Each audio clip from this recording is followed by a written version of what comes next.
Welcome to Backstage Pass with Gail Davis, your invitation into the world of keynote speaking and event planning expertise.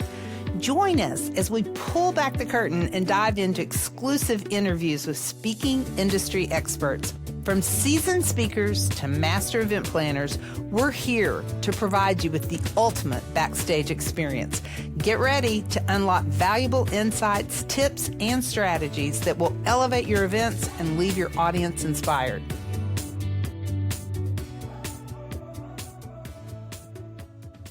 Hello, my name is Gail Davis, and I am your host for Backstage Pass.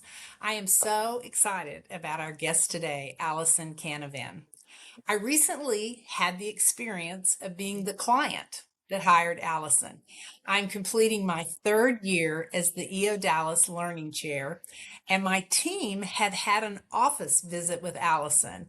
And they were so hyped up on her, and they came in with such a strong, solid recommendation that I'm going to admit I just went with it, and I didn't really know what to expect. And it was an incredible event. We booked Alison for our January event. We have a tradition of loving to focus on wellness in the month of January. And I was blown away with her composure, her poise, her content, her ability to get the audience so involved. And the feedback was just amazing. So I'm thrilled today to have the opportunity for you all to learn all about Alison and what she can bring to an event. Welcome, Alison. Thank you so much. It's so great to be with you today. Well, let's start with your story. You're one of the most famous, popular international supermodels from Ireland. And that sounds very glamorous, but there's a lot more to the story. So can you share that experience and how it led to what you're doing today? Yeah, absolutely. So I started modeling at 15. I was very young. And I represented Ireland in the Ford Supermodel of the World competition in Las Vegas when I was 16. And my career just took off. The trajectory was pretty quick. I went straight to Paris. I started doing all the show weeks, and every school holiday I would be modeling. And I did struggle as a teenager with my mental health. And in those days, we didn't really talk about our feelings. I didn't come from a family that was like, how are you doing? How are you feeling? And so the only really way of dealing with it was to just medicate me, just here we go, medicate me. And I just remember outside, my life looked extraordinary. And every single person I met would be like, oh my gosh, it must be amazing living your life. And it's kind of like we didn't have social media then, but today we do. And it reminds me of when you look at this beautiful veneer on social media and everything just looks perfect. It's like all the young girls are like, I wish I was her. But unfortunately, internally, I was exhausted. I was disconnected. I had no idea who I was. And in my industry, no one really is interested in what's going on in the inside. As long as you show up and you look good, that's really all that matters. So I began to think to myself, if this is success, why do I feel so empty all the time? And that kind of went on for years. And so I was really interested in people. I was really interested in what I was observing in the entertainment industry over the decades of why are these the people that everybody wants to be and become? And then when I meet them, I'm seeing a very different story. And I was also experiencing that with myself. So I started to study nutrition because as a female model, I was like, the answer is food. I see all these girls starving themselves, and so it must be food. And then when I was working in clinic, I very quickly realized that it was emotional. So I've been an intuitive since I've been a very, very young girl. And I remember sitting across from people going, food is a symptom. They're using food, but food is not the real problem. So I got really interested in human behavior. I became a master NLP practitioner. I got a scholarship to UCLA where I studied at the Semel Institute of Neuroscience. I have 25 years of meditation teaching and practitioner behind me. And I'm deeply, deeply interested in the mind body connection, but more the holistic person. And I was just like, okay, so if I felt so empty inside, And these people I met feel so empty inside. There must be something more to this thing that we call life. Why don't I feel alive? Why do I have everything that everybody thinks they want, but it's just not satisfying me in any way. And my career was incredible. And I had Gail, I traveled the world. I was one of Ireland's first ever supermodels. I mean, I have some incredible memories, but that is an industry where unfortunately if you're lost even the tiny bit, you're just going to get lost even further. So my journey back to myself was really a journey of remembering who I am, remembering my power, and reclaiming my health. That is so incredible. There's so much content in your presentation, and I believe I remember that early on in the presentation, you had people get grounded and you kind of Mm. did a moment for people to ground. And I sometimes can kind of, I don't want to say cringe, but I worry sometimes like, oh no, is this going to go over well? Are people going to think it's too touchy feely? Where's this going to go? And I, cheated and looked around the room. Everybody was into it. So I thought that was really, and now knowing all of your content, I think that's a fantastic way to start. And one of the concepts that you talked about that I really feel resonated with these entrepreneurs was that we don't need better time management. I mean, everybody's got the same amount of time. What we need is better energy management. And I really think you helped shift a lot of perspective that night. Do you want to elaborate on that a little bit? Yeah, so I used to be the busiest person in the room, be on 4 or 5 flights a week with my job. And, I was one of those people who's like, how can I fit more into my day? We live in the modern world. It's like, let's fit more into our day. Let's get through more in our to-do list. But I was always working through cycles of burnout and exhaustion, and I noticed other people were too. And so, you're forced to take rest and then you kind of repeat the whole cycle again.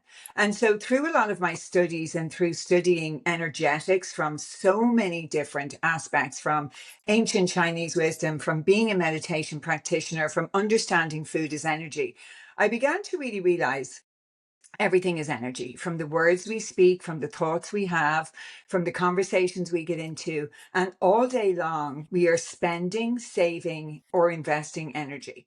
And what I noticed is a lot of people are just constantly spending energy and they're never investing into themselves. And so I like to think of it like a bank account, which makes it really simple for people. If we look at it like currency, your energy is a currency. So I make it so simple. If you made 10 grand a month, and you decided to take a month off, but your expenses were also 10K, and you spent the same amount of money that you did in the month you had off, and at the end of the month, there is nothing left in your bank account. Would you turn around and say, God, that is absolutely shocking. I don't understand why there's no money. Of course you wouldn't, right? You'd be like, that makes perfect sense. I did not earn any money.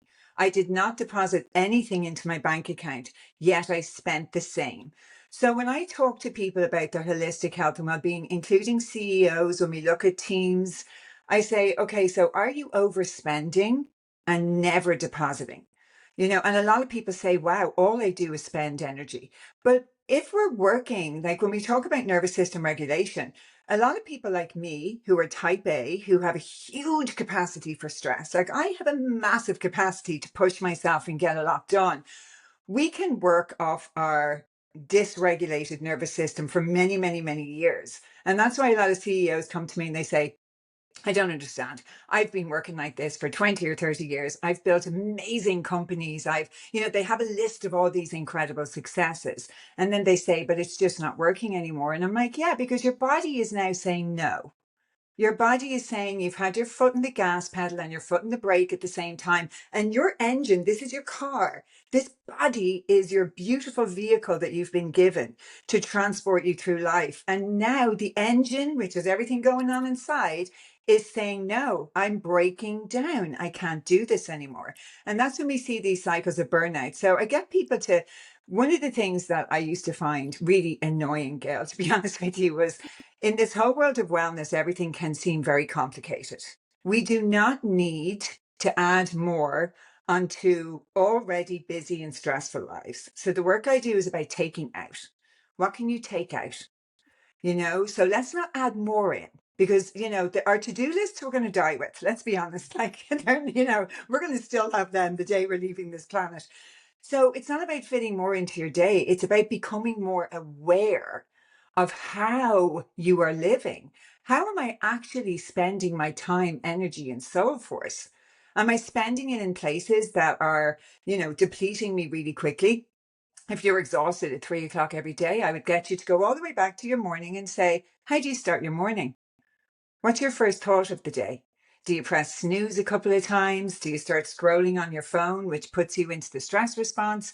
And then are you behind and are you rushing and are you skipping breakfast? And sometimes it's the simplest changes that do not require more time that make the biggest difference. And I say to people, if you were in debt, and you were in debt like a few thousand, and you put $10 a week into your bank account, you would eventually get yourself out of debt. I think some people see the bigger picture and it can be too overwhelming. So what I help people to do is break it down and take bite-sized chunks. I think one of the things that people really appreciate about you is you don't just speak or talk about wellness, you actually guide people through it. And sometimes that might include a workshop or an immersive session. And so it might be helpful for people listening to have an understanding of what you offer in terms of, is it just a talk? Is it immersive? Are there longer workshops? What are your offerings? So what I like to do is move beyond information into transformation. Okay. I So like that. I love when we break down words, and the word transformation, trans, to move beyond, formation, our current circumstance and condition. So we're actually in a state of constant change. And as human beings, we absolutely hate change. It's so interesting. When we study human behavior, it's like the only thing we're certain of is that everything is moving and changing. But when the good times are here, we want them to stay. And when the bad times are here, we want them to go. So what I like to do with people is I change doesn't happen without really experiencing it, Gail. So I like to bring simple, accessible tools that people can leave that day and do as soon as they leave. You can do the breathing exercises in the car, standing in line in the supermarket when you're picking your kids up from school. If you're in a meeting in work and you get stressed, taking a nice, long, slow, deep breath. And the most important part of it is to practice the pause. So my keynotes and workshops encourage people to join in, because you're not going to shift if you don't experience even the slightest shift in your energy. And all of my practices are 5 minutes and under. So everybody says, I have no time. That's what I hear from everyone. I'm like, do you have no time? And everybody's hands go up. And I'm like, okay, who has 5 minutes? And that's why my journal is called Change Your Day the 5 Minute Way, because it's based on neuroscience and also energy management. So focusing on gratitude in the morning and taking action steps. And then in the evening, we have this gorgeous relaxing and releasing pattern that goes through questions like, what didn't go well today? What can I learn from this?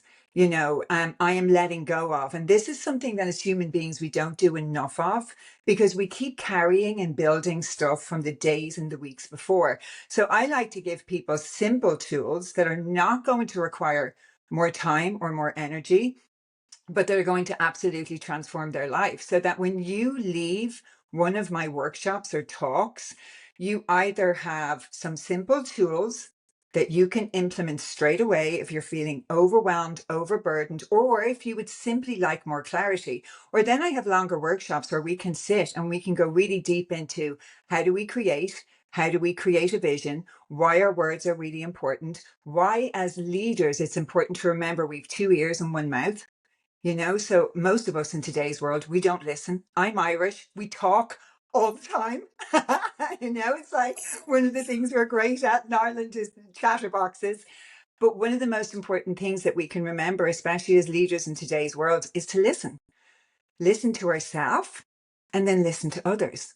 And so through that, we get to hold space and we start leading from our heart and not so much from our head. And we are moving from a consciousness perspective into a more heart-led way of being as an entire human population. And we're seeing this shift. I've been a meditation teacher for 25 years.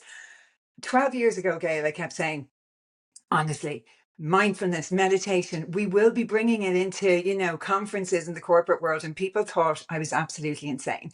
And now we're seeing speakers that are talking about meditation and mindfulness, and it's becoming very normal. And the reason it's becoming normal is because mindfulness is very simply just putting back in what modern technology took out. It's Oh not my new. gosh, that's so true.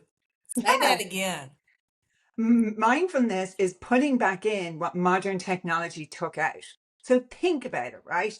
This like if I went when I was young, I would go into town and meet my friends, and I would get in the bus. I would sit in the bus like a crazy person looking out the window at the trees. That's mindfulness. If I went into town and I was waiting for my friends, I mean, we didn't even have Walkmans when I was young. And so I would stand outside a store waiting for my friend. That is mindfulness. You're just standing with you. So the mindfulness movement is helping us return to creating space. The three S's: stillness, space, and silence.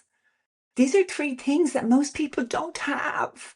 Yeah, And no. there's nothing outside of you that's going to teach you what you have inside of you. You are your own guru. We're moving away from the age of the guru. You are your own teacher, you're your own guru. But in order to access that, stillness, space, and silence, even just 5 minutes a day. And you'll be amazed that most people say to me, the answer was inside me all along. I'm like, bingo. Oh, that's so good. If someone is listening right now and they hear this thing you're describing, but they're feeling very reactive or they're feeling very stressed or like, they're constantly playing catch up. What are two or three things that they could do starting today where they might move more towards this beautiful peace that you exhibit? The number one most important thing is to learn to practice the pause. Everything that sounds super simple is actually not that easy to do. And so all of my practice is really simple. Practice the pause. But when you practice the pause, you now give yourself the opportunity to respond to life and not react. And we live in an incredibly reactive world. Like, do you want to go out into that world and match what you meet? So when I talk about energy, I say to people, most people just go into the world and energetically match what they meet. If you don't get to know the language of your own energy, if you don't understand your own emotions, your own frequency, and you go into a supermarket or you go into a meeting at work and you knock into someone that's in a bad mood, you're in a bad mood. If you meet someone that's in a great mood, you're in a great mood. Why would you want to be pulled around like a rag doll? So the most important thing we can do actually in today's world is to manage our own energy and have people match us. Okay. So like bring ourselves into coherence. Practicing the pause gives you the opportunity to take personal responsibility. I think you know from listening to me talk, I love words. So look at the word responsibility. Response dash ability. When we take personal responsibility and practice the pause, we now have the ability to respond. Okay. So practicing the pause and then taking a deep breath and grounding yourself. Most people are all over the place today. So I say to my clients, put your 2 feet on the ground, super simple. Feel yourself anchoring your energy into your body and breathe. It's so simple. Our breath is the most underutilized tool we have. It is free and it's accessible to you 24 hours a day. Ah, And all we need to do is consciously start to breathe. And I'll give people one of the simplest tools because some people get very overwhelmed. And I'm like, if you're overwhelmed or stressed, here's the easiest thing to remember: twice the length of the exhale to the inhale. That's it. And that's going to take you back into your body, out of your fight flight, and into a nice relaxed way of being again and grounding in your body. And another thing is to ask yourself, where am I leaking energy all day long? Where am I saying yes when I should be saying no? And then let's flip that. Where am I saying no when I should be saying yes? Let me just, unpack this for a second. What I see with a lot of CEOs is people say yes and they overschedule themselves. And they're saying no to things that actually expand them, make them come alive, and light them up. So this is why I always say to people, like, where are you saying no to that beautiful lunch with your girlfriends? Where are you saying no to spending more time with your family? Because sometimes saying yes in those areas helps to balance the stress that we feel at work. Oh, you are such a joy to talk to. I love the simplicity with which you present this information, and I feel like it's you're so aware that nobody has room or is interested in adding something new to their plate, but a lot of people are very interested in shifting how they show up. So, thank you so much for being here today and sharing your wisdom with us. If you are listening and planning an event and would love to bring this beautiful gift with science backed tools to your audience to help reduce stress, enhance focus, reduce burnout, and create sustainable well being, please reach out to us at GDA Speakers, and we would love to bring Alison Canavan in for your next event. Thank you so much, Alison. Thank you for having me. Thank you for joining us on Backstage Pass with Gail Davis. Tune in for more exclusive interviews and pro tips to elevate your events.